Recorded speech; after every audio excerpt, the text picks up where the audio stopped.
அன்பான சகோதர சகோதரிகளே, அதிகாலை நேர வணக்கம். இன்றைய நாளுக்கான தேவனுடைய வார்த்தை ஏசாயா 32:18. என் ஜனம் சமாதான தாபங்களும் நிலையான வாசஸ்தலங்களிலும் அமைதியை தங்கும் இடங்களும் குடியிருக்கும். இந்த வசனத்தை கேட்டுக்கொள்கிற தேவ ஜனங்களை, கர்த்தர் நமக்கு சமாதானத்தை கொடுத்து விட்டார், தீர்க்க ஆயுசை கொடுத்து விட்டார், ஆனந்தத்தையும் உற்சாகத்தின் ஆவியும் அமைதியிலையும் கொடுத்து விட்டார்.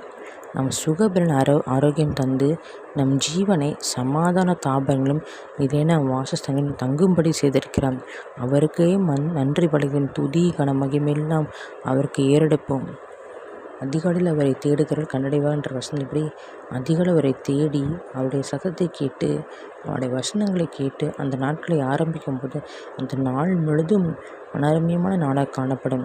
உங்களுக்காக ஜெபிக்கிறேன். அப்பா, சோத்திரங்க தாவி உடைய ஜனங்களாகிய நாங்கள் ஆண்டவரை உம்மை பிரியப்படுத்தி உமது கிருபை பெற்றுக்கொண்டு தகப்பனே உம்முடைய ஊழியத்தை செய்து தகப்பனே ஒவ்வொரு நாளும் நிறைவாய் நடத்தும்படி, கரம் பிடித்து நடத்தும்படி, எங்களுக்கு உம்முடைய கண்ணை வைத்து போதித்து நடக்கும்படி நாங்கள் வேண்டிக் கொடுக்கிறோம். அப்பா, துதிகான மகிமை ஆவும் இயேசு கிறிஸ்துவுக்கே செலுத்துகிறேன். மீட்பர் ஜெகமாக்கிற இயேசு கிறிஸ்து இன்பநாமத்தில் ஜெபிக்கிறேன். என் நல்ல பிதாவே, ஆமேன்.